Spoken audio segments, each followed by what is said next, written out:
Welcome to another episode of A Come Together.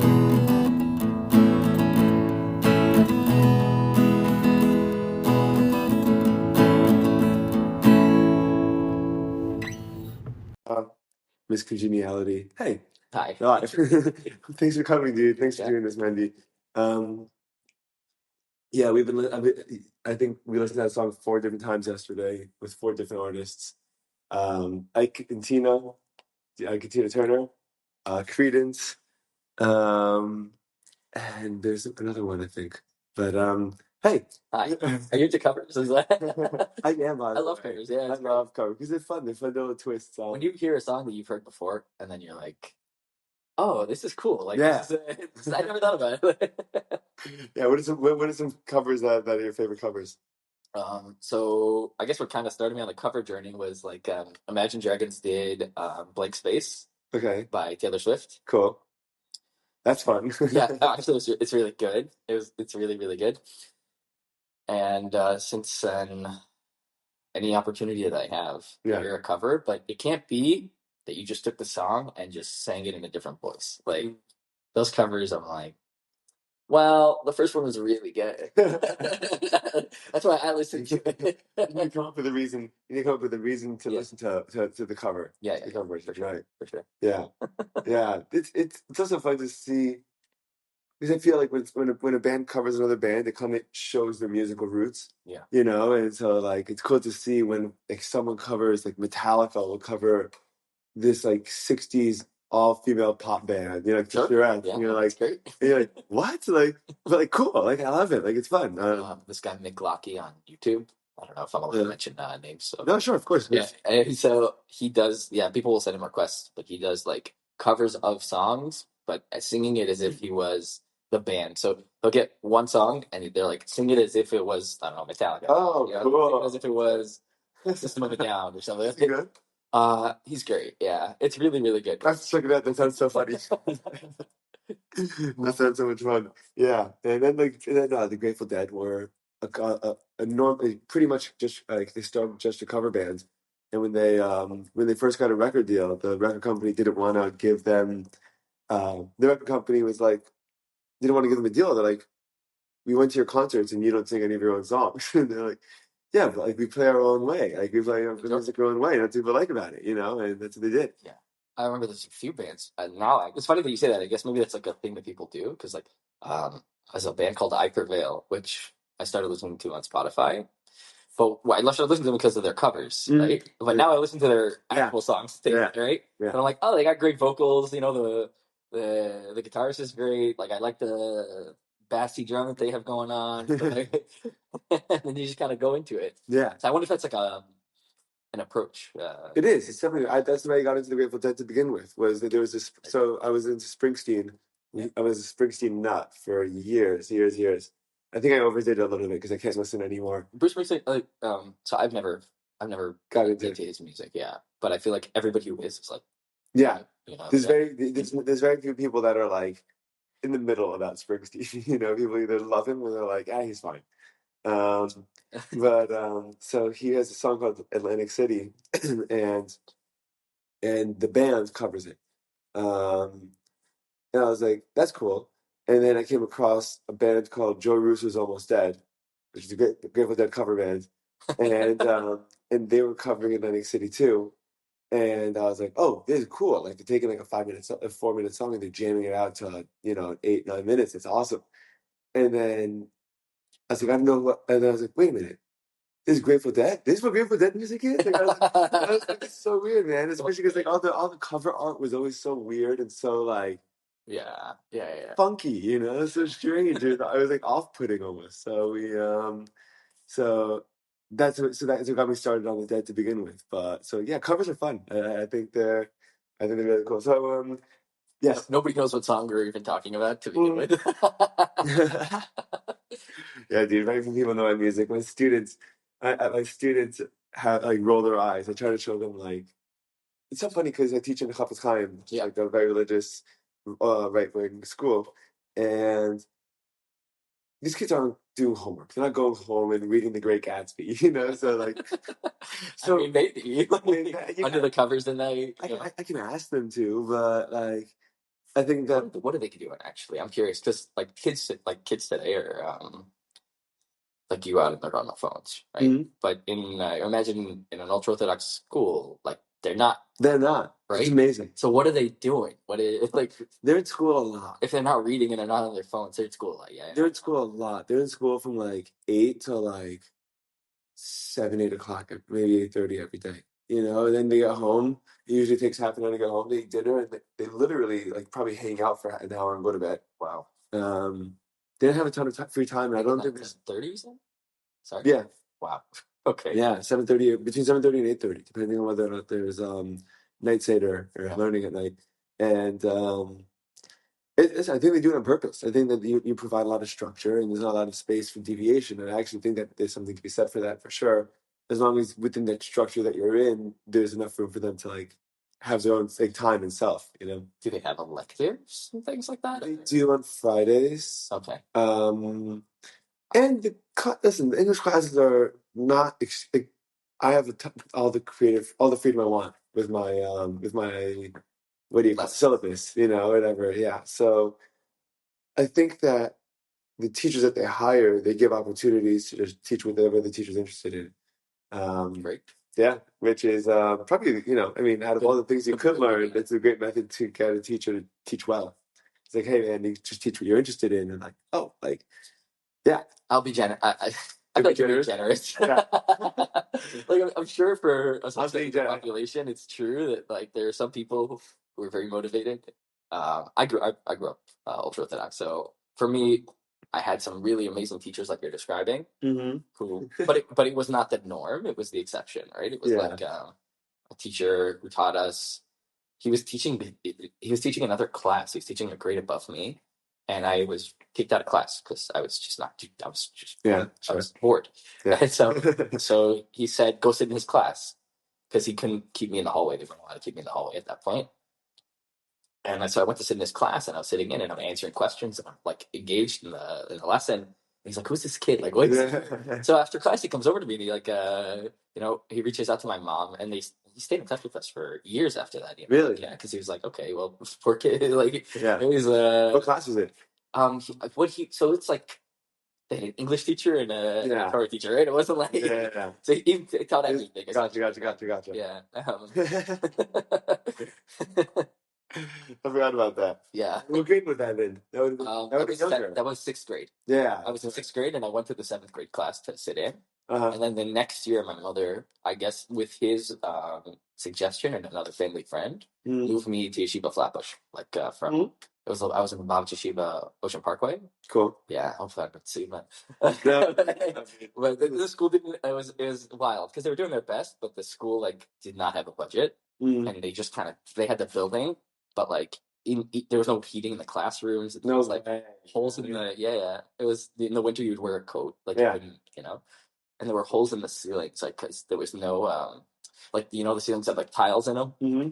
So there were just none. They took him out. They fell at some like whatever. No way. So it was just this skeleton of a building you're learning in. Yeah. Was it a good school? I went on record. I think they did their best. That's a perfect way of putting it. I think I did their best. I hope they did their best, man. Let's put it like this: Chabad kids are very independent, and there's a reason for it. Like they come out of that system very, very independent. Yeah. For better or for worse, Yeah. What do you think of the system? Of like Chabad system? Yeah. Wow. So Chabad, I think, as an organization, does amazing work for basically 90% of the Jewish world. Mm-hmm. Like anybody who needs, go to the middle of nowhere, you'll find a Chabad house. Mm-hmm. Growing up within that framework, it was very challenging for me, and I know for a lot of other people in my generation. It was like we were the Bachelor generation, so all our parents found Chabad was doing a great job. Menachem Levitz was alive, and he's had this huge influence on the world, and then a lot of people were drawn to Chabad because of that. So then those people had kids. and they didn't really know what being religious meant, like growing up religious, because they didn't grow up religious. Right. But they had this idea that like their kids have to kind of make up for all of the lost time that they had. Yeah. You look at your kids like an extension of your life, and you want them to compensate for what you didn't get a chance to do. Yeah. Yes, like live vicariously, right? Mm-hmm. So they're like, well, I made this mistake. I don't want my child to make this mistake. Right. And so a lot of times they tended to overcompensate in the wrong direction. And so you have a lot of people in my generation who ended up moving away. Like I think have an affinity for Judaism, don't necessarily hold a grudge against Judaism, but just moved away from that world. Yeah. Chabad is an organization, great. I mean, like anything that where we can have a network of Jews that help other Jews and do things good around the world in general. Yeah. What's bad about that? Yeah. Well, philosophically, in terms of like. Oh, it's a second Christianity, but like the messianic aspects of like. I'm not talking about the messianic aspects. I'm talking actually about like what it takes to be able to raise a generation of individual leaders and just send them around the world. It has to come from like some kind of educational or deep-seated, roots. Yeah, it's a good question. So, I create strong person. Like Chabad guys have men and women, incredible personalities, incredible determination and resilience in general. And I think that a lot of that's natural, but I think a lot of it is education, like taught. I feel like. Right, there's like a lot of philosophy that comes from the world of Chassidut that I really connect to, like on a personal self growth kind of level, where like these concepts of like mind and heart, and kind of like this dual humanity, which I don't know if I think they drew a lot from the Enlightenment, honestly, like in terms of the philosophical like concepts that they had. I mean, there's like a really rich history of Jewish philosophy that led to Chassidut as it exists today, and I'm not an expert on it, so I won't get into it. But like a few things that I really connected to are this idea of like the mind controls the heart, and in Chassidut it's kind of like this idea. They have all these stories, right, of like oh, this guy was being questioned, and he knew that he had to stay calm, and so like he was able to keep his pulse low, just to like that kind of thing. But also this idea that you have within you these dueling, like fighting entities. Yeah. One of them is the more highly, in the biological terms, it would be like the highly evolved parts of your brain and the lizard brain. The highly primitive, right? The more primitive aspects, or the instinct and the human aspects of who you are.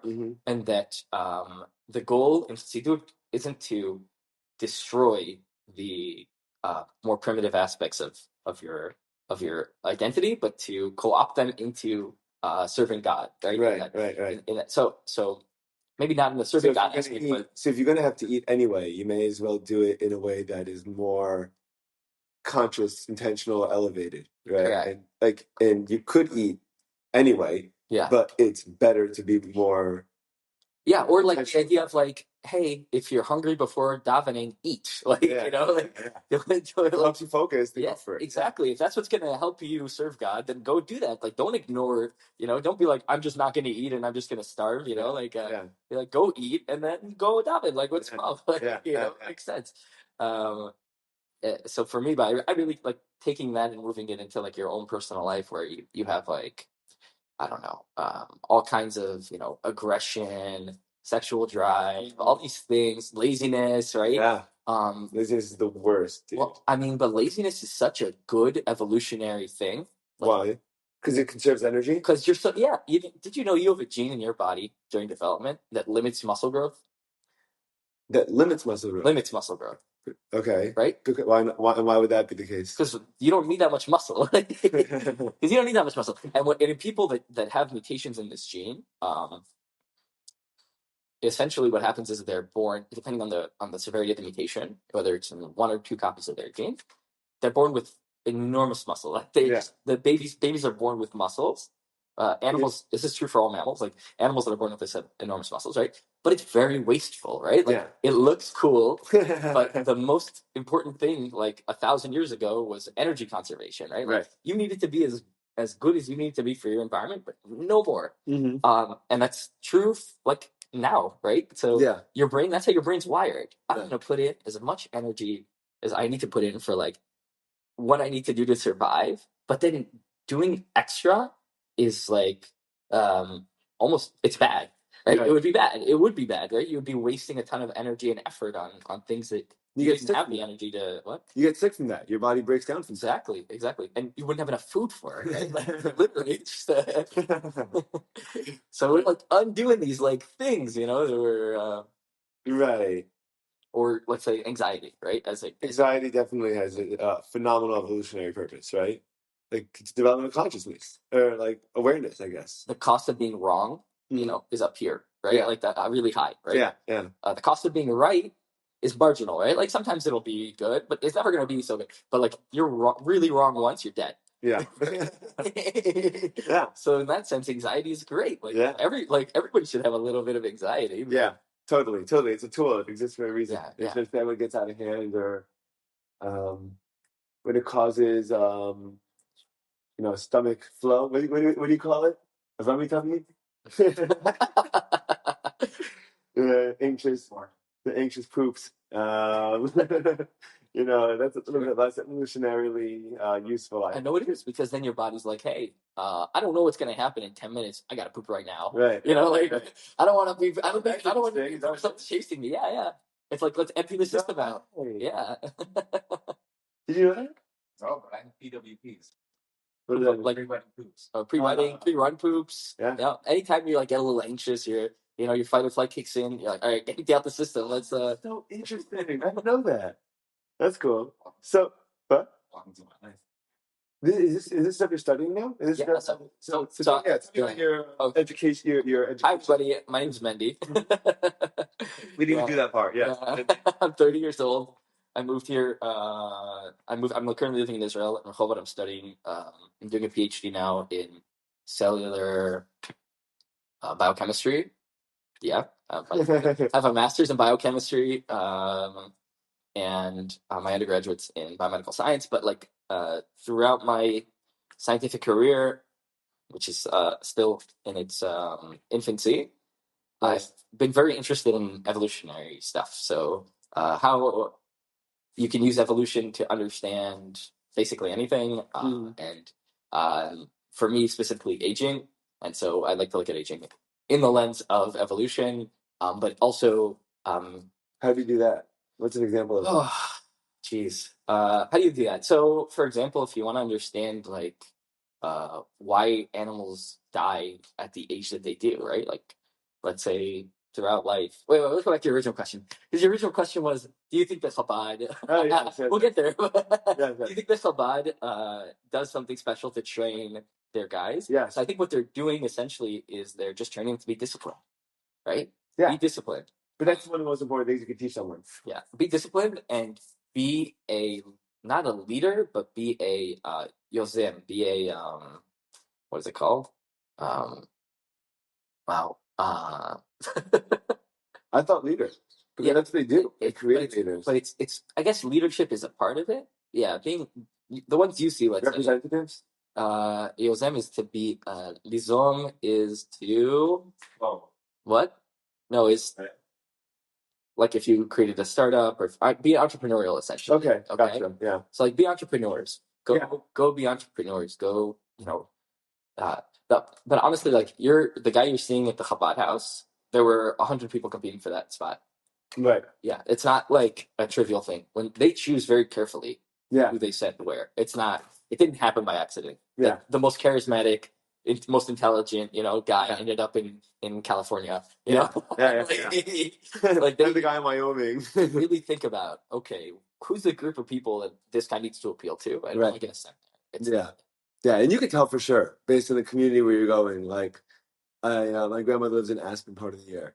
Yeah. And the shluchim there are very, very different than shluchim in Binghamton, New York. I mean, it's a different language, right? Yeah, like it's totally. And I totally understand that they have that part of their job is to appeal to the crowd that they're living in. And you almost have to be at least publicly facing a chameleon, in that kind of sense, because you're trying to be relatable. You have the guys who are really, really you have your chabad guys, you have your community of people who come by, Mm-hmm. and you got to speak a certain language with them, and then you got your less affiliated community, and you have your own family, and then you have you're trying to educate. Yeah, exactly, a different whole story in that. So I think they really they have a large selection process. There are a lot of Chabad guys who also just end up staying in Kollel and and learning, in the Crown Heights, and they don't end up going and doing all the shlichus. The people you end up seeing there in the Chabad houses are really entrepreneurs who probably could have opened up Fortune 500 companies or really, really big exits if they had gotten other opportunities. Right. But this is the opportunity that they were given. And I think it's fine. I feel like it's a better opportunity. I feel like it's a better way to spend the life. Yeah, I'll not get into the better or worse. I think it's all the same, essentially. You do. I mean, all the same. So my own philosophy on this. I'm gonna be on recording now saying this. For me, I'm a biologist, so it's I very much think about things in an evolutionary biology sense. Yeah. You know what an evolutionary biologist cares about? When I look at nature, what's the marker for success that an evolutionary biologist uses? It's called fitness. Okay. Fitness is the ability for an organism to reproduce. Yes. That's the only marker, essentially, for success in nature, right? An organism, and evolutionary biologists are not shy about saying this, right?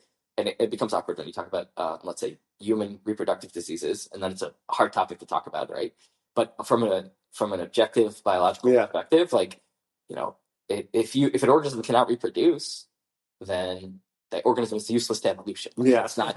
What are you going to do with this thing now? Yeah. It doesn't matter how strong it is, how good looking it is, how people have very interesting and very sad diseases of chromosomes where X and Y chromosomes will get mixed up, and then there'll be these beautiful models tall, really, really beautiful looking people, intelligent, funny.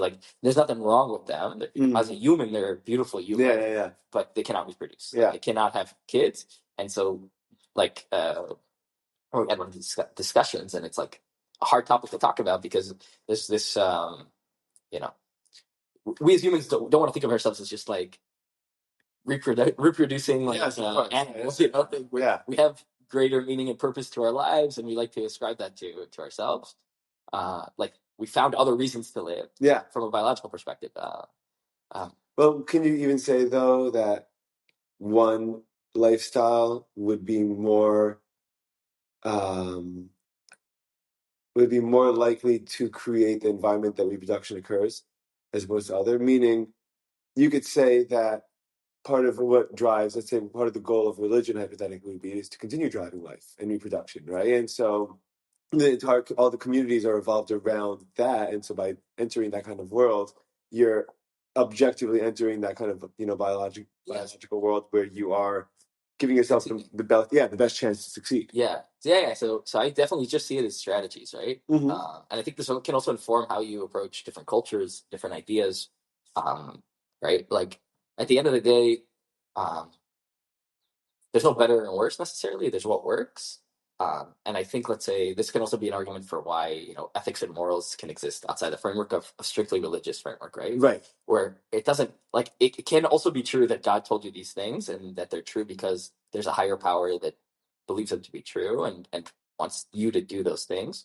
But it can also be true that just some of these strategies are very destructive and would just ultimately lead to the downfall of the civilization that holds these strategies. Right. And that don't murder is true because then if everybody's just murdering, you can see it in nature. Why doesn't the most dominant bear just go and kill all the other bears, right? Because it's just not good for the species. It's a bad strategy. And if it were good, it would do that. If it were good for the species, then it would go ahead and do it. It would do it, but again, that's a universal truth that it would never be good, right, for the species for that individual to go and kill all those things. And let's say he had some weird freak in nature that did that and killed all the bears, right? And then his kids are also going to go and kill all the bears, right? Yeah. And then what's going to happen? No more bears, So in that sense, these are kind of self-enforcing rules. That's what I figured. Right? But we can also pick up on them and say, hey, they may be divine, right? In the sense that they are part of the fabric of what reality is of life. Yes, correct. That's what I believe. Yeah, that's what I believe. I believe that oneness, when you say like God is one, Shema, I think that a big component of that is that oneness is the interconnectedness of like reality. Yeah. And the values that are, and quote unquote values are emergent of that oneness, and then and I also think that like religion is supposed to be the evolution of consciousness. I believe that like it's like like there's evolution, like physical evolution. There's also and that's why I don't think one religion is necessarily more right than another all the time, by any means. But I think that the goal of it is to say, like you said, we have like or like the Chabad philosophy would be at least that you have this kind of primal drive. Right, exactly. And then you have the animal soul. Yeah. And then you have, and then you have, well, does it need to be done this way? And now that we live in X, Y, and Z world, does this apply the same way, right? Like we say about anxiety, right? Like, yes, it was an incredible evolutionary tool. Applying it in the case where you're walking down the street and you don't want to ask the cashier how to get to, in the supermarket, how to get to where you're going for a meal, it's not a very useful function, Or now it's just so that's I found super interesting when you think about like people who are attractive. Okay. And how that like relates. So in almost every Western country today, almost every Western country, let's say Israel is an exception. There are rare countries that are an exception to this. The reproductive rate is below 2, meaning per woman. So if you take all the women that exist in that country that are of breeding age, above the age of 18, breeding age, I'm sorry. Breeding age. I'm above the age of 18 and can't have children. I'm in prime breeding age. There you go, of breeding age. No, this is why y'all should get themselves in trouble because you're like, I'm trying to describe the idea. No, I don't mean it bad. No, I don't think anyone would think that. Like, yeah, it's pretty clear. At least from who I'm sitting, it's right. pretty clear that. No, because and also of breeding age can be like 12. Like, yeah, it's not what I mean. Probably that's not what the statisticians who are doing this also are looking at. But anyways, you take these women and you look at how many kids as each woman had, and they like for most countries of the women who could potentially have kids, like it's below 2, right? Yeah. So each woman on average is having less than 2 kids. So that means it's less than replacement because it takes another human to make that kid. So in most countries, like the population is aging, right? So I think Japan's having that problem, right? Inverse what? Japan's having that problem, I think. Almost every Western country today has that problem. Yeah. Where you have an inverse pyramid, where like there's a lot of on the top of the pyramid, there's a lot of old people, and then as you go down, it kind of tapers off, and then you have very few young people, right? Mm-hmm. There's a lot of like demographic issues with like issues within, and right, like economic issues. Yeah. Tons. But one of them that I thought is one of the things that I think might be contributing, which I find super interesting, is this how much weight we put on how attractive people are today, right? Like you can make money being attractive, right? Mm-hmm. You can now the original purpose of being attractive is it's a form of what's called sexual selection. Yeah. And I might be saying something controversial, and there's somebody who knows about sexual selection who's going to be very upset at me. But essentially, yeah, because these fields are also very competitive. It's good. They like you have these conversations and you talk about things. The ideas aren't fully written in stone. But you can think of evolution as being divided into within the species, within the individuals of the species, and then out, and then with like for the individuals out. So a tiger hunting a person would be natural selection, and then 2 people competing for the same woman would be sexual selection, right? And then the parameters are different, right? Because in some senses, like the natural selection is much more of an objective marker, and sexual selection can be very subjective, right? Right. Like peacock's feathers are an example. Right. Attraction, right? It's all the sexual selection stuff is supposed to be costly. Like it's supposed to indicate to whoever's looking at you that this person has good genes or is good metabolism or is getting good food or whatever. Yeah. Like or has a good family, whatever. If somebody grows up and they don't have scars and they're then you're like, oh, okay, like they probably went through a pretty good childhood. I feel like we have that socially too, right? Like we have social indications that like of someone that'd be quote unquote fitting, for that's what confidence is, right? When people say confidence is a really attractive trait, sure, it's like I'm sure that applies the same way, It's right? anything that there's not objective, right? Confidence. Nature doesn't care how confident you are. Right. Tigers don't care how confident you are, but another person would, right?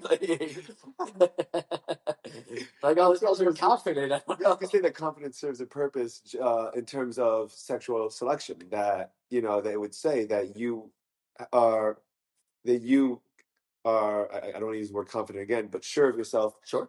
sure of It your indicates abilities. something about you, Yeah, and how you to use handle the environment. future, and to handle Yeah. the future, and to handle potential conflict, Sure. and that you will be a source of stability. Yeah. That's what people want. Exactly. So you're exactly right. You understand the concept. Yeah. Yeah, perfect. So in that sense, being attractive is also a very is a form that we easily will look at somebody and be like, oh, that one looks attractive. Probably be a good mom. I don't know. Like that, probably a good dad. It might be true, it might be not true, but that's how we do it. And then you have people now. So people who are attractive reproduced, right? Or generally had some benefit to reproduction, right? Mm-hmm. But it's come to the point now where people are so attractive and there's so much value on being attractive that they don't want to have babies anymore. Right. There's people who are I don't want to have kids anymore because I don't want to ruin my body or I don't want to ruin my looks. Mm-hmm. And then it's well, the only reason you got here, the only reason you're pretty today, is because for 100,000 years, people thought your ancestors were attractive, and that's why you exist. But it's gotten to the point where it's oh, it's invert, it's reverted. That's so interesting. So what's the concept? What follow this down the line and what happens? Yeah, it's a good question. So attractive people are still having kids, right? But it's just in. So I don't know what the implications of it would be necessarily. You could. Maybe somebody who's a little younger than me in their scientific career might be saying, well, in 100 years, there's not going to be any more attractive people anymore. Yeah. It's hard to say what the implications are because these systems are so complex. Or do you think it's going to be like a choice? I guess what do you think of gene modification? Yeah. Wow. So I'm personally aiming towards a future where we have complete autonomy over our evolutionary fates. That's my goal. That's really on a personal level. And this stems from a desire to live very long. Yeah. And so if you live very long, you have to be able to adapt to an environment. Right. Classically, and this comes back to your discussion about what you mentioned before about societies. So there's what are called emergent properties. I'll come back to the question, I promise. Yeah. Okay. It ties in.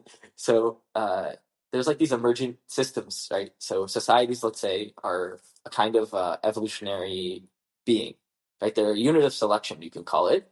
Now, classically, evolution works on reproduction. So natural selection works on a unit of selection. You're a unit of selection. Every living organism is a unit of selection. And then based on your traits, you either survive and reproduce or die, right? And don't reproduce. Mm-hmm. And then over time, statistically, you pick the most adapted. So the same is true for societies, right? Societies live and die based on their environment, and right. And each individual is kind of the cell, in a body. So we all contribute in our own unique ways to societies. Yeah. But societies don't reproduce, right? They persist. The measure. They persist through production. Oh, I guess by the two stories. Two ideas. But it's persistence of a concept and not necessarily iterative. It's not an iterative process. Yes. Right? Yes. Okay. So in that sense, societies are kind of the next evolutionary step or a different approach to evolution, right? Where up until now, the name of the game was reproduction and adjustment, but these societies have found this concept, right? Have found a way to evolve without ever reproducing, right? Just kind of persisting and changing. When you say society, you're talking about a country like America, or you're talking about a country like Israel? Right. So it's hard to pin down, but I would say an idea. Or are you talking about religions? Because it can be a religion, for example. It can be right now nationalism. Right, so the United States. It could be planetarism eventually. It could be that planet Earth. It's it's society, Exactly. So it's just this ideas that exist that more than one person believes in, or even just one person believes in, right? And they compete for space in your brain. Yeah. Right? They compete for you. You're the resource, and you're also you're the tool that perpetuates, right? Yeah. And so that I think society is what it's just. So you kind of lose the individual over time. I mean, your cells don't know, like your cells are not an individual, right? They all contribute to the greater good, which is you existing. And each individual cell would never be able to achieve what a full human achieves. Yeah, but each individual cell isn't conscious, as far as we know. You just get into a whole. By the way, yeah, oh man. And my head just almost exploded as those words came out of my mouth because I'm like, what if they are? And Yeah, there you go. What is this? And like, what is everything? Yeah. You want to go down that hole? Yeah, look up agency and that whole concept, and it's not clear. Right. There's no reason to assume that it isn't. I can show you a video of your white blood cells moving through your body. Yeah. And you can tell me if they're making decisions or not, right? But to me, it looks like they're right. I mean, and then you can explain, they're moving on chemical gradients, and they're kind of like moving on this predetermined path. But then it's like, okay, yeah, there's different. So are we. So that's a good question. Wow, that's crazy. I don't want to go down that rabbit hole. Dude, reality has already been like, I feel like so slippery the last last year or two anyway. Yeah. That I can't go down more of these rabbit holes, man. Everything is too crazy for me. So in terms of what I think about genetic engineering, coming back to it. So in that sense, if you have an idea or let's say a discrete quantity of information that persists over time and is able to adjust itself dynamically to its environment in the same way that, let's say, Judaism has persisted for thousands of years, and we see, Ashkenazi and Sephardi Judaism and now Zionistic Judaism and these adaptations to the environment. And so if, let's say, I'm really interested in making people live really long, like I want people to live as long as they want to live. Give them agency over the decision to die, essentially. That's crazy. Yeah. Like, it's very far. I don't know. I mean, we assume, are you, when you say to live as long, how is quality of, including quality of life? Yeah, of meaning course. Like, am I gonna be 130 and just walking around like I'm 70? Yeah. So you're asking like the question. First of all, if you did that, that would be amazing, right? Like, there's some 70-year-olds who are really high quality of life. Yeah. So we have to even differentiate further. Like, there are 70-year-olds who are really, really high functioning, and then there are 70-year-olds who are bedridden. Yeah. So that's called in the field. That's called health span. That's like or frailty, right? You can call it that. Yeah. So frailty is a index. It's like a number that you can apply to any person who lives now, and it's based on some set of parameters. And so some people have higher frailty. It means they're closer to dying, essentially, or you're like less mobile, whatever. There's a lot of different things it could be. And then low frailty is like usually high functioning. Yeah. So you want to have somebody ideally who what they look like is their frailty is very low, and then their lifespan is very high, right? Like, so they stay healthy over a long period of time. Yeah. And then eventually, when they decide they don't want to live anymore, or some rock falls out of the sky, they die. But like, until that point, they're fully functional. They're cognitively functional. Like, they're part of society, and they're contributing, and they're doing. Why would anyone want to check out at that point? Yeah, this is a conversation I have with a lot of people. Like, I feel like the only reason I'd ever want to check out is if my body fails me and my mind fails me. I'm like, well, there's no point in really being here anymore. Like, yeah. So I think you take a viewpoint that I mostly hear from the elderly, which is like, I want to continue living. I'm good. Like, my mind's good. I want to go. My body's failing. But then young people kind of are more idealistic or romantic about it because they don't have to live through the reality of your body failing around you, and they're like, no, death is good, and people should die, and I want to get old. I think death is good too. I don't disagree. Right. Like, insofar as anything is good and bad, but like it serves a purpose. It serves a purpose, and right. Yeah. I love that you elaborate on that. This is okay. Yeah. No, because I understand. It's good because it helps me understand the way you're thinking about this. Yeah. Cool. Yeah. It's like very agnostic. I want to say it's like there are times when it can be good. There are times when it can be bad. Kids need their parents, so that's not a good death. But sometimes like you need space. Like, I don't know. Sometimes things need to change, and turnover is a natural part of nature and life. Evolution wouldn't happen without death. And I feel like you can even look at. It's actually interesting because I get even culturally, perhaps, we live in a time, at least in America, in America, there's a culture of people not wanting to pass the mantle down.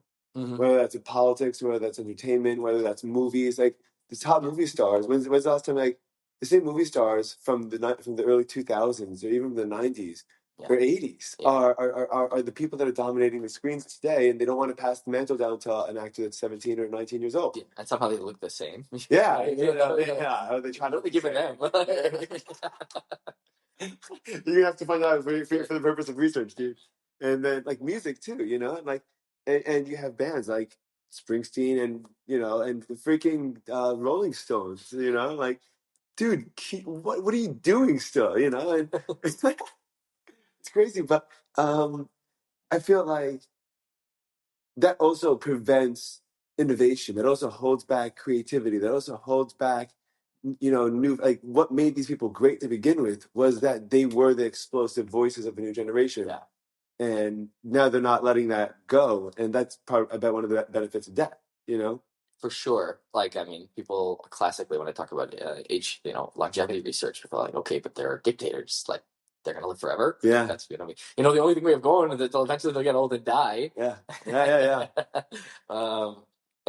And I think these are unsolved problems. I agree. Like, I think society is not built for people to live this long. Forget, like, at the most basic, boring level, how do you do retirement if everybody lives to 200 years old? Well, people aren't going to want to retire. But how do you do it? Right now it's 65, 70, because as you know, they're going to get 20 years out of it. 570. Right. Maybe. But then what happens when it keeps moving, right? Like, so there's this idea in the field of what's called escape velocity. So this idea that in the same way that you had computers that were exponentially like growing with power, and at this point you have a supercomputer in your pocket that can like access all the information in the time on you. So technology for extending longevity will extend lifespan for people enough for them to be alive when the next technology comes around to extend longevity even further. Right. And then they're just always on the next thing. And that's eventually cool. you have people who are take software updates. Yeah, you just never die. You just catch the next wave and you keep going. And so the argument was made. I think, do you think that's like ideas like when Judaism talks about like olam haba, or like with like when we're not dying and stuff like that? Like, that could be a physical manifestation of the evolution of man. Yeah. There's these different approaches to. I like to think about these kind of things like that. Right? I mean, like, people make that argument about the existence of the state of Israel today, how we're making the reality of the Nevi'im, like, we're making it a reality. We're not going to wait. Yeah, we're not going to wait for the prophets, for some guy to fall out of the sky and bring a building with him and drop it on. Yeah. We're going to come in. Start World War III. We're going to come in. We'll create that reality one step at a time, and eventually we'll be there in a place where we can look back and say, "Well, there you go. What happened, right? This is what happened." Yeah. That's interesting. I don't see a way around it. I see a world in 200 years where these technologies, unless, like, I don't know, it becomes like a nuclear weapons where like countries closely guard these secrets and don't want them out in the world. Mm-hmm. The theoretical basis for extending lifespan infinitely. Indefinitely. Yeah, I don't know. Infinitely is very long. But also people would still die, right? But the theoretical basis for it just feels really close. Like, and then once you have the theoretical, like, what's killing people? Like, why are you dying from age? What's aging? Once you have that down, right? That's usually the biggest challenge, right? For figuring this stuff out. Once you have that down, then you just start QA, just start testing like different interventions. And because we're developing all these tools kind of like simultaneously, so you have like genetic engineering, protein design, really advanced treatments for different diseases of old age that maybe aren't like cancer or degenerative diseases, right? So you have all these things happening kind of concurrently. And then if you can address frailty, and then you know how to cure cancer, and you know how to prevent Alzheimer's, and heart disease, like, then you're suddenly on track for people living to 300 or 400 without, breaking a sweat, like, essentially. That's crazy. Yeah. It's a wild thought, but. Yeah. I don't know. what the world is going to be like for my 2-year-old to be growing up in. Sure. I mean, probably just like what you grew up. It's a little bit different. I don't know, like, like, no, okay, I'm sorry. So I see movies as a pet peeve of mine. I'll see a movie, and sometimes movies will build a premise, and the premise will be everything is the same except this one thing. Like what? Black Mirror will do that. Okay. The world is exactly the same except for this, yeah. except for this crazy VR technology, and it's like that's not how tech works. Like, but then the world wouldn't be exactly the same. Yeah, then the world wouldn't be exactly the same because this is a revolutionary technology. It would change the fabric of how we interact, right? So the world is not everything isn't the same as it was in the 1950s, except now we have internet. Like, like it's not how it works. Like, that's such a good way of putting it. I know, but I think that you don't think that the rate of development or the pace of evolution or whatever we're doing, the rate isn't just isn't exponentially faster and more dramatic than from 1950 to today. Yeah. Or even 80, dude. Even when I was born, man. I mean, I'm getting on an airplane. I remember getting on airplanes when I was a kid and having that. Remember the stupid TV, the DVD player. Yeah. And then you have to bring a chunky DVD player. You pop a DVD in, and it has like an 1.5-hour life battery. That was wild. That was like, and like that was within my lifetime, dude. Yeah. Like house phone. Hey, you watch? I love internet. Dude. I mean, like maps. To get around, to go to my aunt's. You need a physical map. For kids out there, there were once these things. But that's what I'm saying, right? So imagine, so my 2-year-old when he's gonna be 20, what's he gonna think? Yeah, I don't know, man. It's an exciting thought that I have no way to parse because of this fact that like things happen concurrently, and then you could not imagine the changes, right? Like, or if you really wanted to be clever about it, you would just let's say you just dropped it in, like a pebble in water, and then you watch the ripples, and then you dropped other pebbles in, and they had other ripples, and you're like, good luck following. What's gonna happen? Right. That's a good example. You're just, at some point the pattern just becomes way too complex for you to parse. But if I had to say that in 20 years, first of all, I don't think the little cell phones are not going to be like they're going to exist, right? But I feel like everything's they're not going to be in this kind of form factor. Yeah, I feel like everything's moving towards either like completely visual on your eyes or like audio or something like that. That's weird. Yeah, and if you do have these. Maybe you will have them. Because it's like nice to watch a video or something, on your phone. Also, like, what are the implications of like essentially turning our eyes into screens? Yeah. And like, what does that do to us? I don't think it's gonna catch on, personally. I'm sure these last words. I think like I don't think it's gonna catch on, and then like tomorrow, they release this thing that just projects an image into your eyeball. I'll say like a lot of military. Like since the war started, we've been talking a lot with different companies about who reach out to us about like doing, these heads-up displays on cameras. And it's funny because they come up with these crazy like technological, like it's cool. Like, heads-up displays with maps and, friend or foe identification. Yeah. All this stuff. But then I'm like, did you fix the fogging issue with glasses? Yeah. You ever try running with glasses? Try running with glasses and a helmet, like there's no airflow. Like, like, what do you mean? That's a problem? I'm like, yeah, that's a problem. Right? Like, because the practical people aren't heard from usually. The futurist doesn't spend time on the field.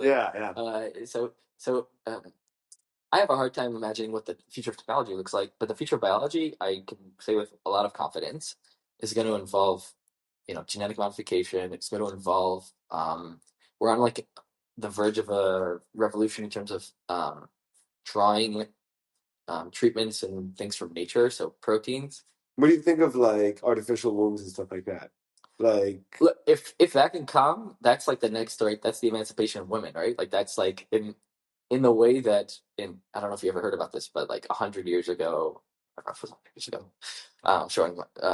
showing my ignorance, but some historians argue that the development of the washing machine was pivotal for giving women and birth control.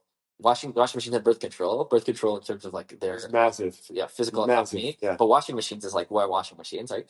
Because you ever wash things by hand? like hours of work every day, right?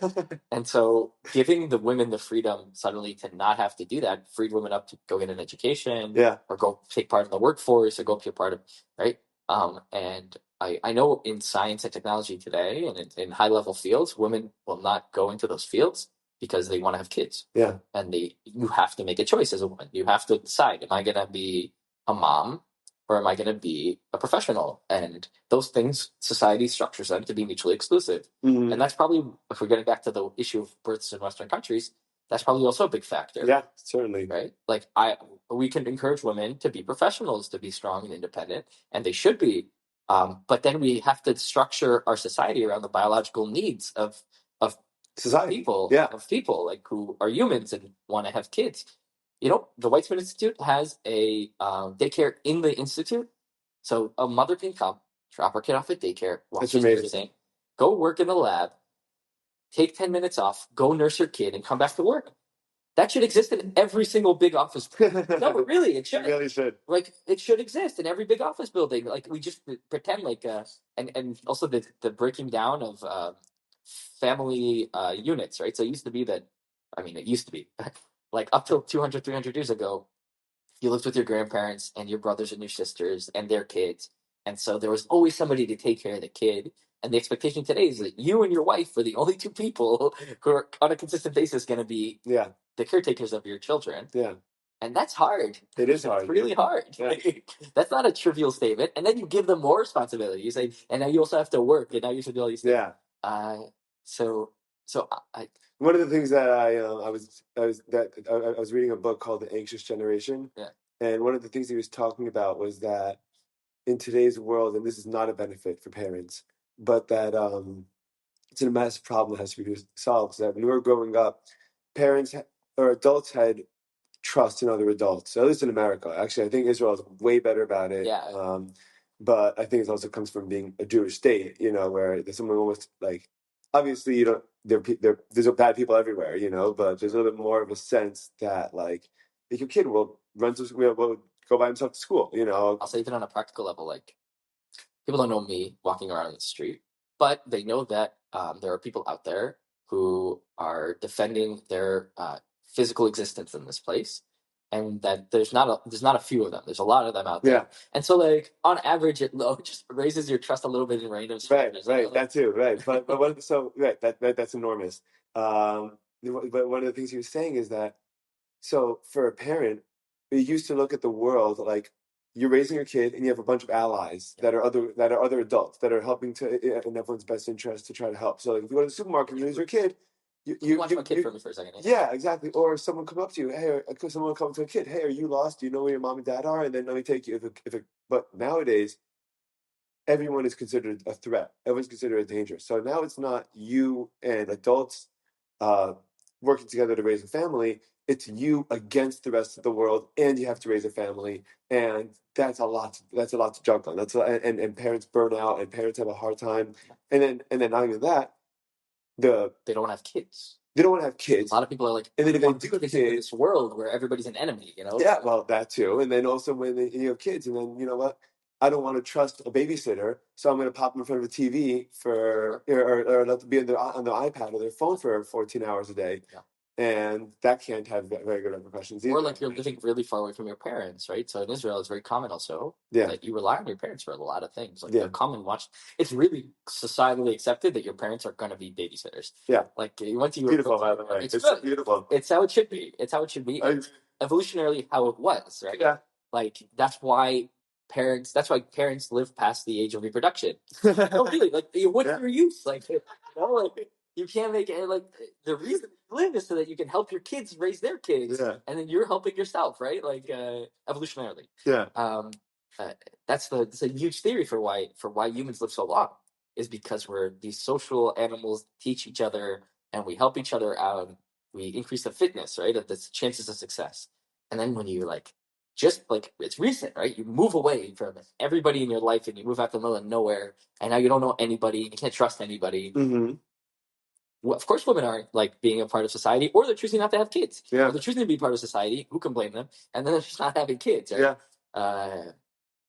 Yeah. That's so. So in terms of giving women the ability also, like pregnancy is huge, right? That's like a year off that you're taking if you want to be, if you want to breastfeed or whatever. Then giving women the ability to, like, I don't know, have these external wombs or whatever would be enormous. What are the moral implications of that, though? Or like Are there? Like, I don't know. if the kid's healthy, like, I don't know. We'd have to see, genes. right? It's your genes. The kid's healthy. It's your baby. It's your baby. Yeah, why not? Just feels like a brave new People world. do it already. Like, what do you think of Brave New World? Well, I haven't seen Brave New World either. But like, wait, I'll take it. Like, don't forget science fiction. Like, there are celebrities today that will just go hire some random lady. So just carry their baby for them. Yeah. That's the dystopian version of this, right? Yeah. That happening today. So the dystopian version of that. So Brave New World's premise is that everyone is basically born artificial wombs. Yeah. But that that they're genetically modified and altered to be arbitrarily chosen for social classes. And they live like 20 years. And right, so but also like, the worker class is like physically bigger but has smaller brains and has us, and like they like edit out the gene for like curiosity, and to not have them like, so basically like people. Essentially, and everything's the same, but and the premise of the book is it's a short book, but the premise of the book is that there's almost like a love story between like one of the low, different lower genetic class modified individuals kind of like has this breakout moment, like almost like a emergent moment where he rises beyond his, I guess, genetic makeup, or tries to, and that's like the version of that. That's like the version of society where that goes like wrong, where like, whoa. Well, I mean, although you could make, I guess, an argument that people are born into, like the world that people are born into, essentially is that anyway. Yeah, I mean it is right now, right? Like, I didn't choose to be born into upper middle class Jewish family in the suburbs of Muncie, I guess the question is, for me, is like, why? Like, why did the society, like, a lot of times I love science fiction. I love movies in general. Mm-hmm. What I cannot tolerate is lazy writing, right? So I cannot tolerate lazy writing. So I can accept any premise as long as it's internally consistent. Okay. Right? Like, I can accept Harry Potter, magic exists. Great, work with it. It's better to not explain sometimes, Yeah. Why does magic exist? Who knows? Doesn't fucking matter. Yeah. Right? It doesn't matter, right? Like, or like there was this movie now, Lyle Crocodile. Yeah. Internally consistent. You know why? They never explain why he's there. Everybody just accepts the premise. Yeah, of course. There. Check reality at the door. They don't try and like make it this right explanation. But with science fiction, I feel like there needs to be like a more of a reason for it. Correct. I feel like with, like, for example, Marvel movies, at a certain point, like, superpowers mean nothing. Like, there's no values or strength is arbitrarily, you're just stronger than the next person. And it's just like that's lazy writing, right? Because there's no in-universe reason for why this person's stronger. Right. Like, because we decided. Yeah. At this point. And then you as a viewer also, you lose agency, right? Because you're like, all right, well, I can't make any sense of this. Yeah. I can't make any sense, and I can't make decisions while I'm watching. Like, who's gonna be stronger? How's it gonna go? I have no way of knowing. But I know it's just going to turn out to make me feel good. Like, fuck you, dude. Like, that's not what I need. You know? Yeah. So for books like this, I ask the question: okay, why? Like, why not make everybody perfect and then just give them roles? Because people are flawed still, and people and societies are still run by people that make decisions. Right. And they're not always the internal consistency, right? Yeah, maybe they're not making the best decisions, right? But like you see a dystopian. I'm saying you now have the ability to like change humans however you want, right? However you see fit. And I'm like, design a society. Like, why are you designing it like Ant Society, right? Like, what's the mania? Like, what's the point? What's the why? Like, it's a cool thought experiment. What if this existed? Right, but like when you look at power, and so you create a power structure around yourself that gives you the most control over everyone else that you can get. Sure. So you like make a little island, and you have money, and you just start doing this thing, and you're like, I'm gonna make people who are just really dumb or really strong, and I'm gonna make people who are like this or like that. Or armies. Sorry. Or armies. But I like, again, if I have I'm using resources to make all these people, Yeah. right? And I don't know if I have a way to like we in society today don't need to do this, right? Like you can structure a society with a diverse range of different people, like, but we don't. We could, but we could, right? We don't. But that's the point. Right? We don't. And if you ask why we don't, it's because it's human nature, and they're bad people. You don't think so? Or I think it's like this phrase where it's like never ascribe malice where you can ascribe ignorance, right? Okay, sure. You could say, hey, there's some big global conspiracy to maintain these power structures and these global, rich and elite. Yeah, it's possible. Yeah. It's possible that there's a guy out there who's like has a big screen and he's controlling all these things, and I don't know. But more likely is that nobody's controlling anything, and these structures emerge through individual interactions, and everybody's of course trying to like hustle their way up to the top, no question about it. Yeah. And the people at the top, for sure, want to stay at the top, right? But there's probably not some big global conspiracy to just maintain these rigid social structures. And if there was a person at the top who wanted to create an ideal world and had the resources and the money and the ability to know how to do it, let's say like a Bill Gates, wouldn't they do it? Bill Gates, the richest man in the world, he said that he's like working to cure malaria. And just as an example, right? Yeah. How much money and time and effort has been put into curing malaria, and they've done an amazing job, but it's taken him the better part of 2 decades to just like solve one problem. So why wouldn't the world be this perfect place? Because it's a hard problem to do.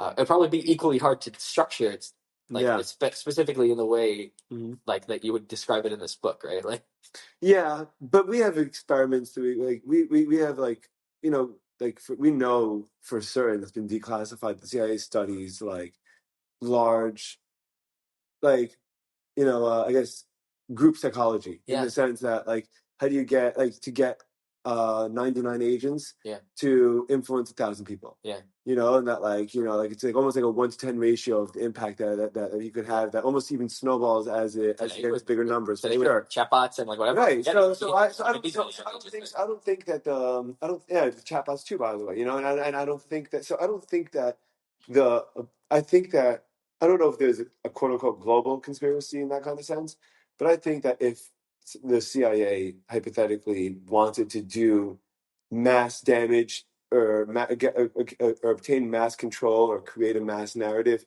I don't think they'd have a problem doing. Yeah, I mean that's their bread and butter, right? But that's what I'm saying.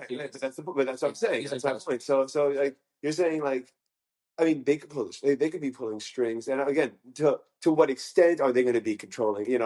Whatever. I'm not even talking about that, but just the fact that like we study. Like, people almost like lose a sense of individuality in a group. We know that, that's groupthink. That's right. Yeah, I would say it's complicated.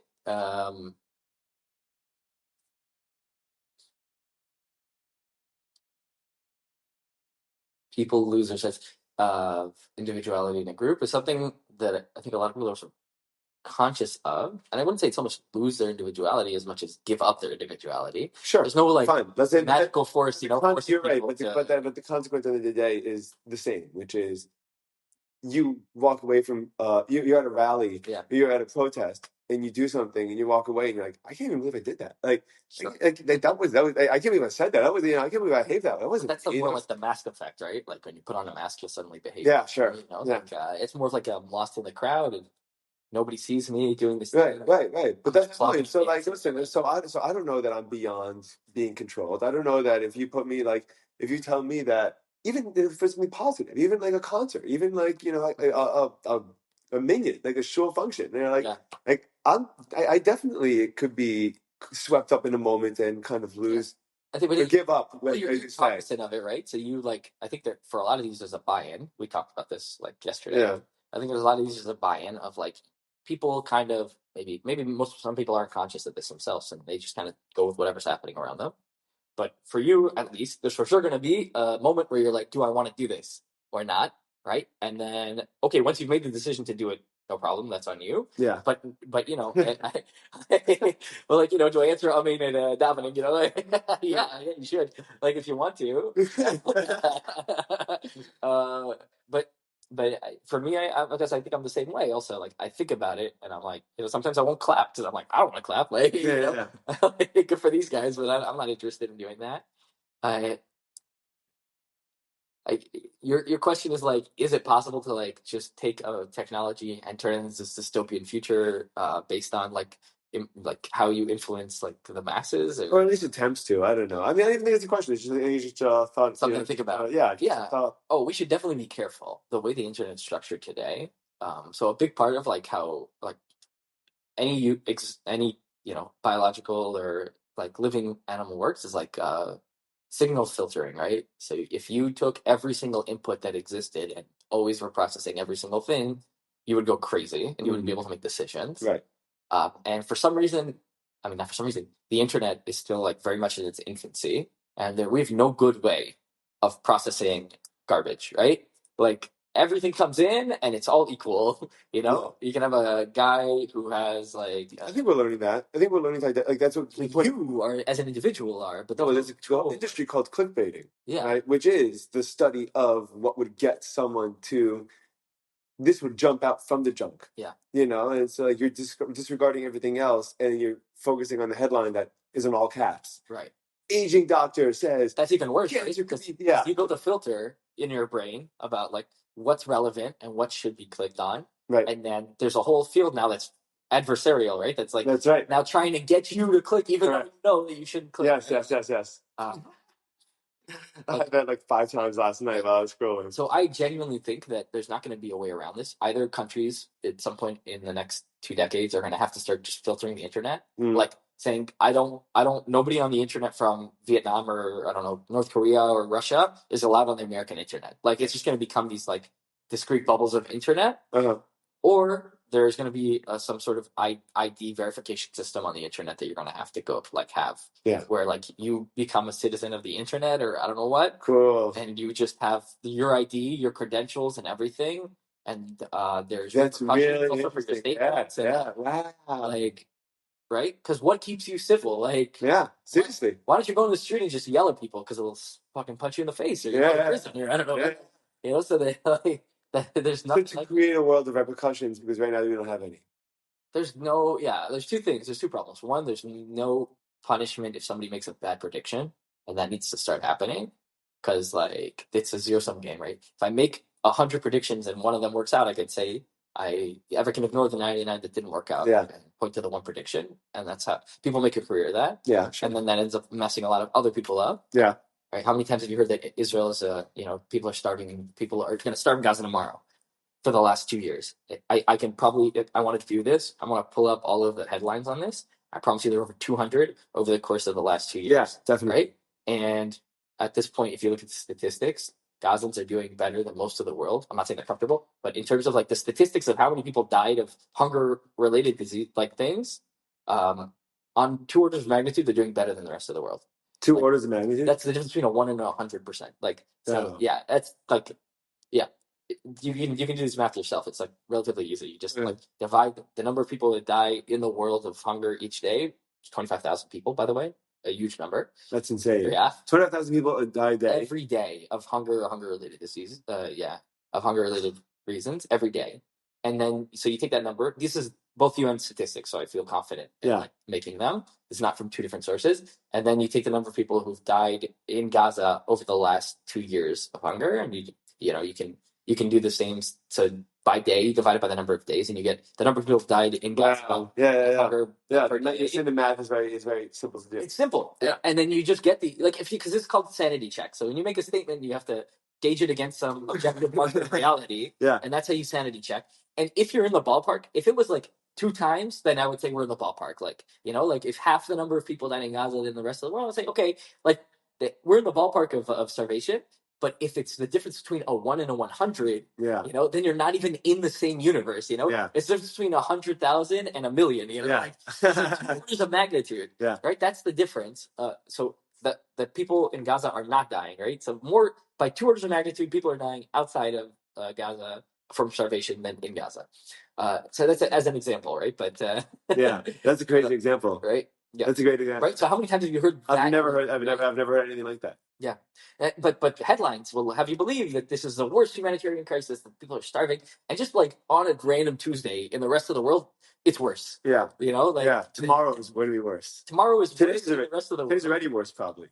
In the rest of the world. Yeah, the rest of the world. Today's already worse. Yeah, correct. It's 10 o'clock in the morning. Sure. More people have died in the rest of the world on as a proportion of people than have died in a conflict zone in what's supposedly a genocide in yeah.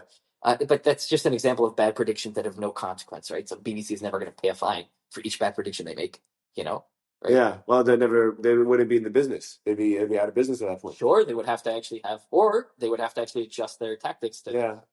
That's why I'm not a big fan of government bailouts either, by the way, because I think that it gets in the way of the churn. Correct. Sure. Yeah, correct. There's something to be said there also, right? Yeah. But then when the person making the decision to invest in the company, then good luck. Regulatory capture. I love that word. I love that word. That's a great word. Yeah, I don't know if you have a time limit on this. No, I don't. Because I also wanted to talk to you about your nonprofit. Yeah. If you have some time for it. I do. I mean, what time is it now? So that's fine. Yeah, you got some time? It's okay. Yeah. Let's talk. I just started my PhD. It's fine. They don't expect anything else. Right. So I direct a nonprofit called the Lone Soldier Empowerment Foundation. Little Soldier, you said? Lone Soldier. Oh, Lone Soldier. Sorry. The Lone Soldier Empowerment Foundation, the LSEF. You want to explain what a lone soldier is? Yeah, wow. A lone soldier is somebody who comes to, this is like a really just hard shift, right? Yeah. I don't want this is not sponsored. No, this is publicizing, which is good. Yeah. So lone soldiers are essentially people who move to Israel without any familial support, or grew up in Israel and just don't have any familial support. And they decide to draft to the IDF, and then they get this characterization from the IDF, this like tag as a lone soldier, and they get support from the IDF while they're in the army. But prior to their draft, they're still alone. Yeah. There's no services for them, and there's no support for them. And so we've had a program from 2014 that we've been running that helps them essentially train. We take people who were lone soldiers in the IDF, and they train these guys twice a week in Jerusalem. They work with them on Hebrew, physical fitness, building a community, being leaders, all the things that you would want essentially as a human. We don't train them as soldiers. That's the IDF. That's their job. Also, we don't feel like that's our place, right? Mm-hmm. Like, we don't want them to come into the army thinking they know how to be a soldier. We want them to come in the army being a person, being a good person who knows how to work with other people, who knows how to lead, who knows how to work under pressure. And so in 2014, we started, two guys basically started in the park workouts. And 2019, they opened up a nonprofit, which we took control of in 2020. I've been running since then as the Lone Soldier Empowerment Foundation. Seven Mikey is the name of the program. And it's really cool, honestly, because I didn't do anything like this before I went into the army. Yeah. And it's just wild to see the people who show up there and how much they put on the table, like how much they just give of themselves to something that they don't even really know they want to do. It's like, but they know that they want to be in Israel, and they know they want to defend their country, the Jewish country that they believe should exist. And so for them, it's like a no-brainer. Like, they're here, they're going to work hard. And we can talk about the whole justification for the existence of the state of Israel and all this stuff. We could. You want to do it? I think there's just a practical reason that we overlook completely. Like, as people who are Israel advocates, and I'm a huge advocate for the state of Israel. Yeah. I think we kind of talk the wrong language, and we don't point the right finger. So a lot of times, some person who, is well-meaning and loves the world is going to come to you and say, why does Israel need an ethno state? Which is not, by the way. It's not an ethno state. They're 20% of the population is Arab, and they're part of everything in Israeli society. And we have friends who are Arab and Druze and Bedouin, and we all live. And wild. But so putting aside the ignorance for a second, what's the justification for the state of Israel? And people like to compare it also. They love comparing Israel to Western problems, right? So South Africa, apartheid, or comparing the war to Vietnam or Iraq. And it's like, you're so off base, but I don't even know where to start, right? Like, you have to start with the whole history of oppression, of pogroms, like, the Holocaust is kind of, somehow our enemies have turned into a cliche. It's not a cliche. It's the biggest genocide of any ethnic group in human history, right? Like, it was the industrial genocide of a group of people, right?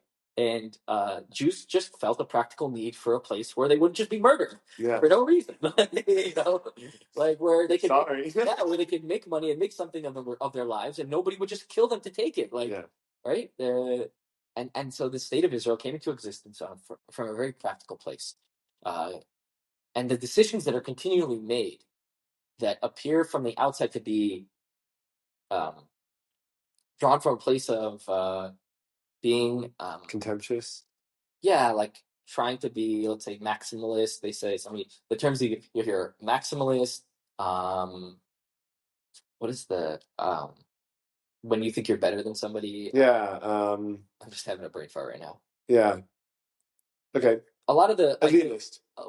Elitist. Yeah. So a lot of the idealistic terms that are used and levied at Israel, like, come from a place of ignorance of the history of the conflict, where these are practical considerations. This isn't like, of course there are people in every society that are racist, but the decisions that are made, let's say, are filtered through that lens of the minority, and not through the objective lens of history, which is to say, like, why is there a border wall between the West Bank or Judea and Samaria and the rest of Israel proper, right? Is that an apartheid decision to limit the mobility of Palestinians? Or was it because, 5 years leading up to it, buses were blowing up every fucking day, and people just didn't want to keep dying going to school, and so they decided, if this is what our enemy's going to do, we can't allow them freedom of movement, right? And ever since that wall's been up, hey, no suicide attacks. What a surprise. Or like, I love this because I used to do I used to be security guard, so I do private individuals. Cool. But you'd be a security guard for individuals. Sure. People come to Israel, and I would take them around and keep them safe. And I'm also a medic, so it's like the full package. I know Hebrew, I know English. I was like, yeah. That is convenient. Yeah. What convenient you gotta have around. Yeah. Okay. I'm their fixer. Yeah. So they would ask, like, see some of the license plates. What's the difference between the yellow and the green license plate? And for them, what they see is, I see Arab people driving around, and I see they have green license plates. And I see that in Israel, everybody has yellow license plates, and most of the people who have them are Israeli. Is it that Arabs have green license plates? And first of all, it is that Arabs have green license plates, but actually the green license plates are from the Palestinian Authority, right? And no Jews are allowed, you have it mixed up, no Jews are allowed to live in the Palestinian Authority or be part of the Palestinian Authority, right? Gotcha. And so there's not going to be a Jew driving around with a green license plate, but it's because it's from a different state. It's like a different country giving them that license plate. Yeah. Right? But then if anybody else comes around, Israelis and Palestinians have different license plates based on their race.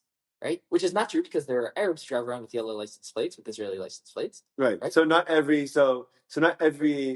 yellow license plate is a Jew, but every green license plate is an Arab. Exactly. And then people will take that to mean that Israelis handing out green license plates to Arabs, right? Yeah, I understand what you're saying. Wow. I didn't even know that they even existed, by the way. That even the license plate, I didn't even know that the license plate thing existed. That's interesting. Yeah, because there's been a Palestinian state, not a full Palestinian state, but a Palestinian territory with autonomy, since the Oslo Accords. And there's been one set of elections, 20 years ago, and there's never been a free election since. And right, because why? Because if there were free elections, then Hamas would be elected to power. You think if there were free elections, they'd be voted back in? Hamas would be voted in the West Bank into power. That's why. Oh, in the West Bank. In the West Bank. Gotcha. I mean, that's what happened in Gaza, right? Yeah. Well, so there were elections after the Hitnatgut, 2006, right?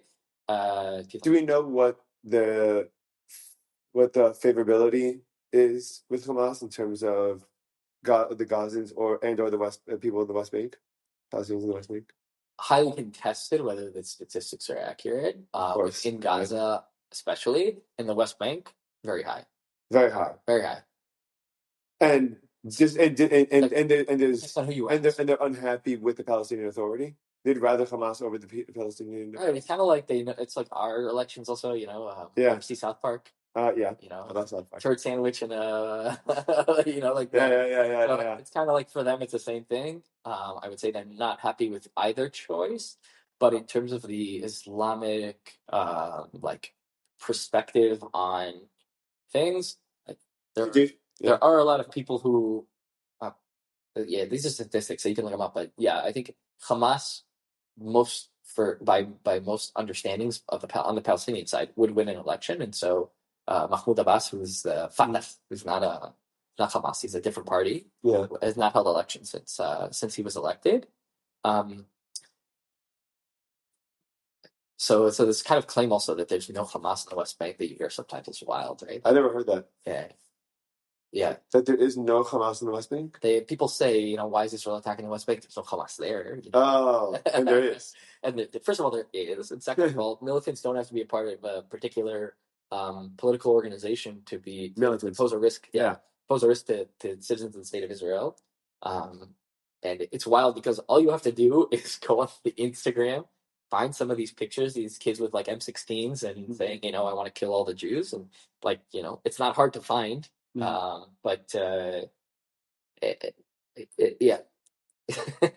Essentially, a lot of this. So it's like, why does Israel have military control of Area B? Practically, because if they left, it would just become Gaza too. It would just become another Gaza. And then people are like, okay, I love this argument, right? Okay, so let's say in Iraq or Afghanistan, we knew that if we killed a guy and he was a militant and we accidentally hit his son or whatever, and then the whole family became militants. Like that was a well-known, radicalized. It's more radicalization, right. That's not the situation here. They're already radicalized. Like they already want to kill me. I'm not upping the ante by like accidentally hitting someone. Right. That's the other thing. Do we know what percent of civilians or how do we know what percent of civilians are sympathetic towards that? No, so it's really important. And this is where I think a lot of also Israelis and commentators kind of lose the thread. Yes. You can absolutely hate me and want to kill me. That doesn't justify me going and killing you. No, under no circumstances, right? So civilian casualties are simply the guy's not holding a gun, and they were never interested in picking up a gun, and they hate, but they still want to kill me. They're still like, hey, I think this guy should die or not be here, right? Then I have no right, even if they're very explicit about it, and say, I don't think you should be here, and I hope that you die. It doesn't give me any right to go and kill them, right? But most of the population is of that situation, right? And so you have to figure out, okay, what do I actually do? It could be not everybody here wants to pick up a gun and kill me, or it could be everybody here wants to. Most of them won't, right? So I'm in a complicated situation, right? Yeah. I know that's how I'm thinking. That's when starts with going back to our original part of this conversation. It starts with education. Going back, I think an hour ago, right? Yeah. It starts with education. You said, putting them in the framework from 8 a.m. to 7 p.m. is good, right? Because it gives you a lot of these kids are UNRWA schools, first of all, but mostly they're on the streets. Mostly you'll see them on the streets. I know this from my experience in the West Bank extensively, right? I've been there, I think, in over the course of my life as a soldier for more than a year. Wow. In all kinds of different areas. Yeah. And you see the same thing, right? You see these kids, no parents, no education, ignorant of the world. They don't know where Jerusalem is, right? They don't know where Tel Aviv is. Yes. Yeah. They don't I distinctly remember this. I got on a bus. I'm a soldier. I got on a bus with my wife, girlfriend at the time, my mother-in-law. And we're going from Jerusalem to Haifa. We're on a bus that goes to Haifa. Mm-hmm. It's 3 hours away? Yeah, it's up north. You're driving up north. Yeah, exactly. To get to Haifa, it's 3 hours. And on the bus, it was during Ramadan. So during Ramadan, a lot of the Palestinians get, wouldn't you know, they get permits to come into Israel, oh my God, right? these subhumans, we let them in, it's so annoying. I'm sorry, it's so far from reality. Anyways, so they get permits to come in and to travel because it's not their country, but we allow them in because it's their holy sites, and we want to allow them to come and see their holy sites because we're not fucking assholes. No, really, and these kids get on the bus and they're in Israel, so they're not just going to go to the holy sites. Travel a little bit. So I start talking to one of these kids because he comes over to me. He's like, "Can I hold your gun?" It's like Arab kid, this Palestinian kid. And I'm like, first of all, no. But you want to take a picture? We take a picture, whatever. So. And I asked him, so why are you on the bus? Where are you going? Where are you from? Where are you going? He's like, oh, I want to go to the beach. And I'm like, you want to go to the beach? He's like, yeah, I want to go to the beach. I'm like, why are you going to Haifa? He's like, that's where the beach is. No. Yeah. Like, he's in Jerusalem. Yeah. Go to Tel Aviv. Yeah. He doesn't know where Tel Aviv is. Yeah. He doesn't know where Haifa is. He doesn't know anything. Yeah. Right? He lives 20 minutes away. Yeah. That's not Israel. That's like living in Manhattan and not knowing what Muncie is. Yeah, that's not Israel. That's not Israel, right? That's your fundamental failure of your society to teach you anything, right? Yeah. Yeah. Right? You can go blame Israel maybe that this guy hasn't seen the ocean. I'll accept that criticism, right? Yeah. And I think we should improve that. Everybody should be able to go everywhere. But this kid is so ignorant about just where he lives, right? And that's not Israel. That's your parents. That's your society. That's your family, Right. Right. Wild, right? So I think it starts with education. If you want to get anywhere with the Israeli-Palestinian conflict, there has to be education away from hate. And on a practical level, what that means is within Israel today, there are, in East Jerusalem, there are schools, Arab schools, that teach anti-Israel narratives that are funded by the Israeli Ministry of Education, right? What does that mean? Yeah, why? What is that? Well, first of all, again, because Israel's not a fucking asshole. So we have kids in our country, and we want them to get an education.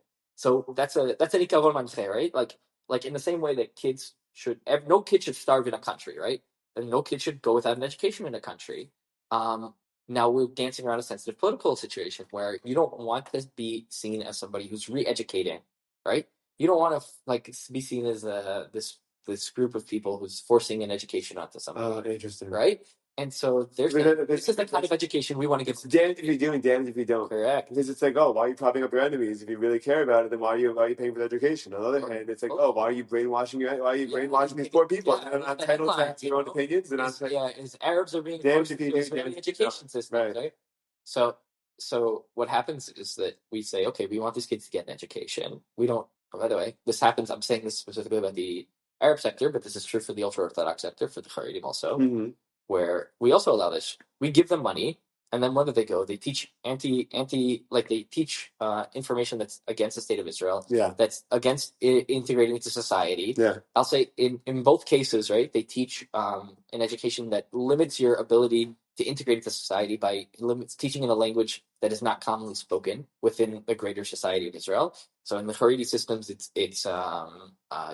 Mm-hmm. They'll teach only in Yiddish. Some of them don't even know how to speak Hebrew. Really? Yeah, cool. Fully. Wow. Yeah, and then in Arab society, they'll teach it in Arabic, right? So in the East Jerusalem, they'll teach only in Arabic. In East Jerusalem, they go one step further, right? So there they'll at least teach the math. In Haredi, they won't even teach the math, right? They'll go one step further and teach them math in a language that in the numerals that aren't the standard numerals that you know. Really? They won't teach them 1, 2, 3, 4. They'll teach them in the Arabic numerals for numbers. And which is what? That's cool. It's so interesting. It's a whole different set of numerals. In Arabic. Really? Is the same rules of math though? The rules are the same. The rules are exactly the same because it's this universal rule set. But the way that that's cool. But the way that you write it is different. That's interesting. Yeah, and what does that do? And I know this because I was in school with them, right? Oh, Israeli soldier in school with kids from Palestinian villages. Wild. Yeah. And we talked about it. We're in class together. We do this. And what is it? They take a bunch of people who didn't finish their Bachelor, who didn't finish their standardized testing here in Israel. And with them are Arab kids who went through a full 12-year education in Israel, are fully educated, but have no way of integrating because they don't speak Hebrew and they don't have they can't do math. Right? So they come and spend a whole year doing this fucking thing just so they can learn Hebrew and learn how to do math in a different numeral system. Yeah, wow. Okay? Wow. And then you're like, Why? Like, these are smart kids. Yeah. They're smart kids. They're like, some of them, like, are going doctors and for what? For just to keep them out of Israeli society, right? Just to isolate them and make sure that they never mix with this Israeli society, right? So first step there is make sure, either just don't give them funding. You say, hey, you either teach, right, the education system that we teach in Israel, or don't take money. Like, that's fine. You want to go to private school, you're welcome to go to private school. Like, I think there are inherent issues with that as well. But at the very least, the state shouldn't be like funding it like a means for its own destruction. Yeah. Yeah, it's crazy to do that.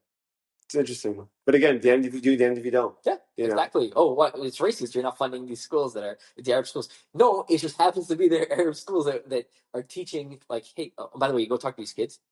Very amicable, right? Like, we studied together for a year. We got along. Some of them are even, like, they're all friendly. Nobody's not friendly. They're like 18, 19-year-old, 17. They're very nice. Like, come with you in bed. Yeah. Cuties. But you go talk to them about politics, and they fully think you shouldn't be here. Like, they're not even, they don't mince words about it either. They're like, yeah, we just think you should either, well, we don't want you to be here, and we don't think the state of Israel should exist, right? And they're in an Israeli institution, and they're getting an education fully paid for by the Israeli government, and they're given opportunities, right, to study in Israeli high, like, academic institutes. So we do this thing where we, like, kind of don't go anywhere. We're like, okay, you can be a part of Israeli society, but you can also hate us. Yeah. Like, there's a phrase, lo mi dofsha v'lo mi okta, which is to say, not from the honey and not from the stinger. Okay, like, nothing. It should either be you're here and you're with us and you're like 100%, or you're not with us. That reminds me of, like, when October 7th came around, I was called up to reserves, and I came back 4 months later to my lab to discover that all the international students who were a part of my program, who were part of my lab, left. And I was really torn. I was really upset about it. But like, why wouldn't they leave, right? But, like, for me, it's like, is that the kind of friends that I want? Like, when it's a little bit hard, I'm busting my ass so that you can stay here. Yeah. That you can continue living here. Yeah. And you just leave, Like, for me, it was like, I hear that. Yeah. But I get it also. Like, you don't owe me anything. Like, yeah. We were actually just talking about that yesterday. We were talking about, like, going into business with friends, and how, like, it's almost a not fair thing to do, because, like, you're essentially forcing yourself to make a decision between, like, caring for yourself and your family or your relationship, and, like, if it goes bad. Yeah, if it goes bad, that's what I'm saying. Yeah, sure. And, like, but you can set it up beforehand so that everything's very clear. There's ways around it. There are ways around it, but I'm a little skeptical when it comes to that kind of thing. I think that people become very different when it comes to money. I think that people are different animals when it comes to money or business. Or you ever see Dave Chappelle? You know what? It's so funny. I love stand up. I never got super into him. So he does a great. It's not even so funny, but he just does this, like, hour-long sketch where he just sits and talks. I think it's like, what is it, equanimity and the bird, or I don't know, something like that. And he tells this really great story there when he was young, and he saw these guys, like, doing 5-card Monte, like, doing a scam. Yeah. And he told people about it. Like, he's like, hey, they're scamming, and he tells how this guy, like, grabs him, and says to him, never get between a man and his bread. He's like, like, that's scary, dude. Yeah. And you know what? Like, it's true. It's true. Like, yeah. Putting yourself in that situation with friends where you're not sure how they're going to react is, like, that's worrying. So so for me, like, the question of Israel and being in Israel and helping these guys, let's say, going back to Seven Mikey, helping these guys, like, get ready for the army is a practical question. It's like, it's not a philosophical question of, like, no, Israel needs high quality people in this country. They need people to serve in the IDF. They need people afterwards to be a part of Israeli society. And I think the state of Israel needs to exist on a practical level for Jews to feel safe, and our enemies need to feel that there's this thing that they can fixate on. Otherwise, imagine if the state of Israel didn't exist. Yeah, the anti-Semitism would still exist. Yeah. But now it would just be who would bear the brunt of that. It would be who would be the big bad Jews. It would be American Jews. It would be, like, some other, like, French, British, whatever. Right. Yeah. So for me, it's, like, very much. So the what do you call it? So the program integrates lone soldiers, prepares them for the army. Yeah, we, like, give them we train them twice a week. So essentially that's like simulation. So we do for them for what basic training is going to be like. We're there. We give them kind of like, we explore, first of all, they have to speak Hebrew. So that's already like way out of their comfort zone. Yeah. The instructors are not nice during the sessions. We simulate what it'll be like to have a commander in basic training. So, Do you flip off after? Yeah, of course. So like, yeah, that's a big part of it. Sitting down. Are you fucking kidding me? I'm just kidding, dude. Yeah. Just throw the phone. Yeah. Yeah, so after, so that's a big part of what we do that I think some other organizations aren't so good at, where it's like turning that switch off and just being a person, a peer, mentor that they can talk to is we found super important. Like having that conversation, being hard as nails on them during, like no, expecting the world of them during, and then afterwards just being somebody they can talk to is really, really important. Yeah. I think that's just educationally also. Like there's like a phrase in Hebrew, yeah. Like, there's a time for jokes and there's a time for work. Like So for us, that's very important that our instructors have that ability. I think in general, as an educator, you should have that ability. You should know to put those firm boundaries. It's just good practice. Like you're in class, all good. You're friendly with the kid, but you can't just make trouble because you're friendly. Yeah. As a parent, same thing. Right? Yeah. Like As a teacher, same thing. Yeah, your kids need to understand. Like, okay, like, hey, there's times where we can wrestle and fight and yell, and there's times where you just gotta chill. It's a hard thing to teach. It's nuanced. It's subtle. Right. Right. And some kids don't have that from their frameworks back at home. So then they meet it here. They're like, why is this guy being an asshole? Yeah. And we got to pull them over and be like, I'm trying to teach you, fucker. Like, shut up. Like, I'm here for you, dude. You think I'm bored? Like, I don't want to be here. You're my wife. Yeah. Yeah, that's also really important, and we force them to do this. Is like be self-critical. Don't just be like, oh, I didn't want to. If you quit out, if you like stop doing something, if you said you can't do something, like why? It's not just like because. Don't just be reactive. Don't just be an animal that's reacting to whatever. Like think about it for a second and understand, what caused you to fail there, what caused you to succeed, and what you can really gain from it. And then we find like really good outcomes, but I feel like that's also really hard to know. Like, am I doing good? Mm-hmm. It's so easy to just have people tell you you're doing good, but never really know if you're actually having a positive impact. Yeah, of course. So you have to give honest feedback so that when you give good feedback, it means something. Right. It's not even that. It's like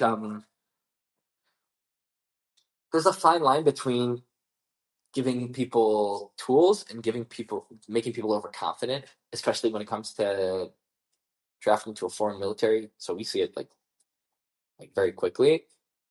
But I don't want anybody going through my program, finishing my program, drafting to the IDF, and thinking that they're ready for what they're about to do. Yeah. I don't want that. I want them to be on their toes and humble and like aware of themselves, so that when they get there, they're like, all right, I just worked really hard, but like I got a lot of work to do now. Yeah, of course. Forward. So it just sets them up. It's just proper mentality, get you ready for what's coming ahead. There's a lot of programs, I'm not going to point any fingers, like kind of give participants this false understanding that they're like ready. Be like, I'm really hard. I did really hard things, like physically hard things, so now I'm good to go.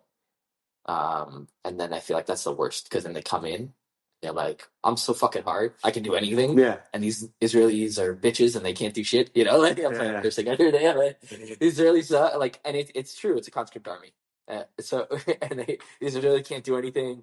And I'm so prepared and they're so underprepared. And then what you end up having is just a guy who just doesn't get along with anybody. Yeah. Maybe they're physically like a stud and they can do whatever, but like everybody hates them, and then they hate everybody else, and then they don't. Mess. Yeah, they don't succeed.